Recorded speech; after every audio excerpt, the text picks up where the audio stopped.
Hey friends, Corey here. Today we're going to take an in-depth look at one of the strongest new attacks in Clash of Clans, guys. This one has even surpassed the regular hybrid attack strategy. This is being used more often, more effectively to 3-star more bases than even hybrid, guys, and that's going to be the zapped Queen Charge hybrid, guys. This is going to marry the exact same things that made hybrid so strong with the strength of the lightning spell. Guys, check out this first one right here. But guys, no, I've got a number of examples to show you, including a few with different spell compositions for different circumstances. So make sure you hang in there for those as well. Now, Queen Charge is going in here kind of on the left, in there towards that Eagle Artillery. He got a super wall break in there, and he got the CC lure. So he's going to have to rage up his Queen, maybe even pop her ability to get her through those headhunters, the enemy Queen over there. Oh, he's going to be able to save that ability. He got the poison down nice and early. That's going to keep the Queen busy for a little bit, keep her damage reduced so he can get that Queen kill without having to pop that ability just yet. Let's see, though, man. He's got a lot of lava pups to get through. There, the zap comes down.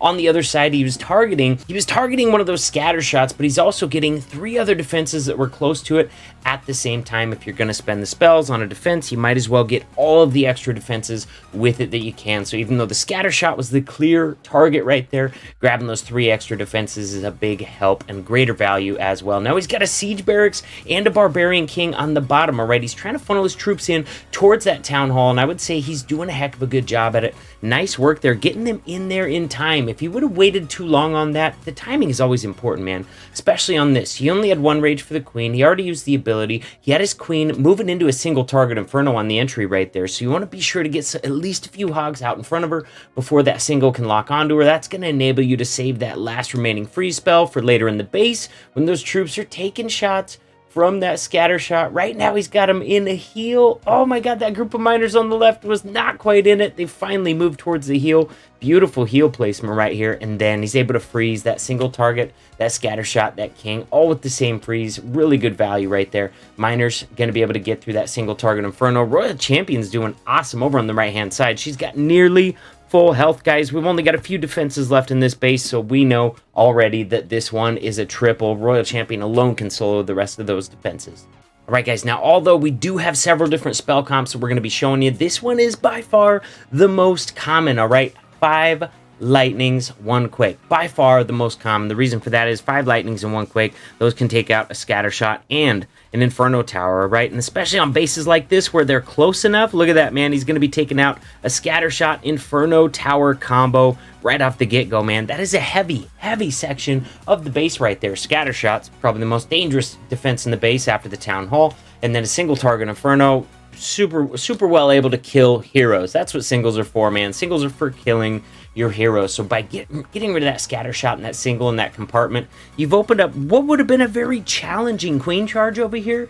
With the scatter shot single combo, now it's a very easy Queen Charge. No rage needed for the Queen yet at this point because most of the damage she's facing over there has already been taken out. Now he's got, once again, Siege Barracks and King duo down on the bottom. You place that King first, that way he tanks for the Siege Barracks, and it can drop out as many of those wizards as possible up to the maximum 12. Queen is still dealing with that CC over on the left. He's putting off having to rage her because he's already got troops in there tanking for her in front of her, so he's going to try and save that rage for these troops at this point, man. He can rage those troops.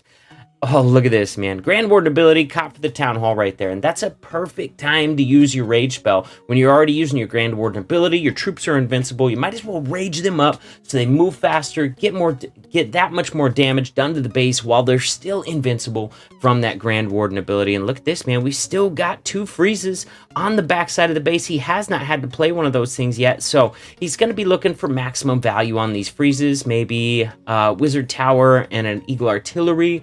Unless it's locked onto something that's really not that damaging. You see it was locked onto that P.E.K.K.A on the right, which is good. That's going to keep it off your miners and hogs. So at that point, you see that it's already locked onto a tank, that it's not going to do a lot of damage. Maybe save that freeze for another area of the base. Looks like he was dealing with, was he even dealing with the enemy Barbarian King, and he's trying to freeze those backside Teslas. Oh my gosh, that Royal Champion's shield ability there took out almost that entire Tesla farm. Guys, he's got all of his heroes left up on this raid. Are you kidding me? All right, guys, once again, we got 5 lightnings, 1 quake. So let's see what he's going to target on here. Is he going to go for a scatter shot or a single target Inferno, man? I got to say, I think he's probably going to zap one of the singles, because getting rid of those singles can really help your queen charge. Oh yeah, exactly what he's going to do. Get rid of one of those single target Inferno compartments, grabbing a number of expos in there as well. Very nicely done. Now, what was a very challenging queen charge on this side of the base, now that he's zapped most of that heavy damage, he's got a nice, easy queen charge over there. We do still have an enemy archer queen and an enemy BK, along with the scatter shot, so it's a good thing he's got, wow, he's got 2 rages in this composition. Bro, look at this. He did not bring a single heal. I did not even notice this until now. This is a freaking hybrid with 0 heals, man. Oh my gosh, man. This is gonna be super wild. Let's see how he uses this. He's gonna have to play that Grand Warden ability at the perfect time if he does not bring any heal spells to help heal those troops back up, man. He's gonna have to time that so perfectly. Oh, the eagle, the scatter shot, and the king. The healers were just outside of the rage. Even if they were in, it might not have been enough. That was so much damage. He had to pop his queen ability. Now the eagle's locked onto the healers, but she's going to step up and get that scatter shot taken out. Oh my god, you guys, those healers are hanging on to life by a thread. This is crazy stuff. I don't think he's going to drop any hogs yet. He's not. Oh, he is. I thought he was going to wait on the hogs until the town hall was already down so he didn't have to use the Grand Warden ability right there. He's got a bunch of hog riders in there. He's got to use that Grand Warden ability so all of his hogs don't get down to a sliver of health. Now they're moving into the backside of this base. He might not have any heals, but he does have 2 free spells. He's going to freeze the Eagle, Expo, and Scatter Shot.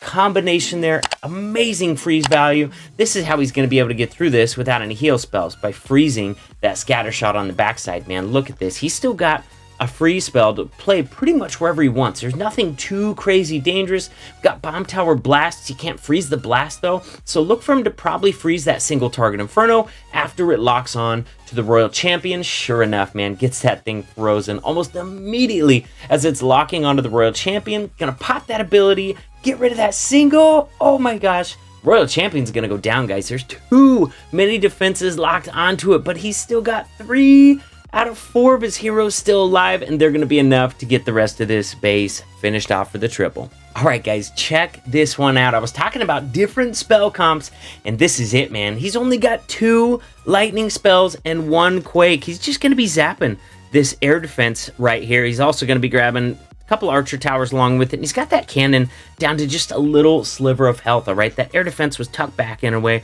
where it's going to be difficult to queen charge it without it sniping the healer. So not only is he going to zap that air defense there, he's going to be yeti bombing the single target Inferno compartment right there. I think since he used the rage, he was really hoping to get this scatter shot as well, but unfortunately that's not going to be in the cards. Those Yeti Mites decided to go get a bomb tower instead of the scatter shot. So greatly done right there. Here we go. We got that CC draw though, so he's going to be able to deal with that CC nice and easy. He's just going to drop a poison spell. He's not going to need to use a rage because there's what, a mortar targeting his queen right now. That's it. So queen's going to make short work of that CC. Now look at this, man. He's kind of already got a funnel, a second layer funnel made over here. So I mean, if his queen would step in and like grab this eagle artillery, he'd probably come in with miners and hogs from right here, but the queen pathing is going to go a little bit different direction. She's going to decide not to go get that eagle. She's going to go chasing these trash buildings over on the right. So he's going to play, I don't know, maybe this was the plan altogether. Maybe he knew she wasn't going to go get the eagle, but I kind of think this might have been an audible. When he saw queen wasn't going to go get the eagle, played his king over here, decided to start the miners and pigs, heading in, getting that eagle artillery nice and early, moving to the town hall after that. Now, he did only use 2 lightnings and a quake, so he's got room for several more spells than what you'd normally see on this attack. He's able to bring 2 heal spells. You know, he had a rage, he had a freeze or 2 in this composition as well. So let's see him put those to good use in this base. Queen's doing great on the outside. She's out of rages, but she does still have her ability. So if she gets in hot water, man, she can pop that ability, take care of some trouble. Now look at this, man. Look at this. Dude, that section is harsh, bro. We got 2 scatter shots raining down on this group in the core, but left side scatter shot was nullified even before Queen stepped up because she was tanking it. It was keeping those scatter shot blasts off the miners and pigs. This scatter shot over here, not that big of a deal just because you're popping your Grand Warden ability at the town hall anyways. So if you're popping it right there, right before they get into scatter shot range, that means the first 1 or 2 blasts that scatter shot, your Grand Warden ability is gonna cover. So when you see a scatter shot located behind the Town Hall in a way that your Grand Warden ability is going to be able to tank the first few scatter shots. That's a good indicator of really good pathing that's going to be successful on a base, because when you can use that dual purpose Grand Warden ability to cover the Town Hall blast and scatter shot blast, that's really good value, and you keep getting that good of value throughout base, you're going to get a lot of triples. All right, fam, last one we're showing yet a different spell composition. Instead of bringing the 5 lightnings and a quake, he's going to bring 7 lightnings and a quake. So we're going to look for him to get the Clan Castle and or Eagle Artillery down. They're right next to each other, bro. That is some killer value. When you can get the Clan Castle and the Eagle Artillery, go get it, man. That is some good value. Now, he doesn't have to deal with CC troops. Eagle Artillery is already down. So what does he have remaining that's a real threat on this base? Well, to the Miners and Hog portion, he's got like 2 scatter shots and a Town Hall. Those are the biggest threats left in the base. As far as heroes are concerned, then we got to figure in the single target Infernos as well, because they're really good at locking onto your heroes, even if they're full health, and just smoking right through them, no problem at all. So here we go, man. Queen's got a nice leisurely walk to the right. He zapped most of the damage in there, and he zapped the CC. So, guys, did he even bring a poison on this? Nah, man, you're zapping that CC. You don't even have to bring a poison spell. So instead of costing you 8 spells, you can kind of think of it as costing you 7, because if you have to deal with the CC, you're going to have to bring a poison spell anyways. And anytime that you're going to zap the CC, you no longer need to bring a poison whatsoever, unless you're really concerned about heavy section of ground skellies. You might elect to bring a poison for those, but as far as the obligatory poison that we're always bringing for those Clan Castle troops, not an issue when you're gonna zap the CC. Check this out, man. He doesn't have to do too much funneling on the outside. There's not a whole heck of a lot out there. So King kind of nailed in the first part, and he's gonna rely on the P.E.K.K.A.s and Wizards inside of that siege barracks to nail in the last little bit of the funnel here, but he's got really good pathing into this Town Hall. Queen went inside that base and got some great value, man. Look at her working alongside those Miners and Hogs.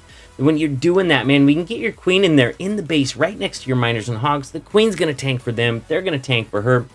She's going to continue to narrow that path down for those Miners and Hogs, allowing them to get greater momentum throughout the base and allowing you to get greater value out of your heal spells that you're placing by catching more Miners and Hogs in every single heal. Heal spell doesn't care if it's healing no troops, 2 troops, or 50 troops. It's still going to do the same amount of healing to each troop that's in there, so you might as well catch as many troops as possible. Guys, look at this. That last single's going down. He's got a tornado trap there, but that's not going to affect Miners. The pigs were still staying out in front of that Royal Champion enough. Royal Champion still got her ability, guys. At this point, we can see he could pop that RC ability. He's already got the triple. If you haven't subscribed to my channel yet, click that button right over my shoulder. If you're already a subscriber, then check out that video on the other side of the screen, and we'll keep hanging out.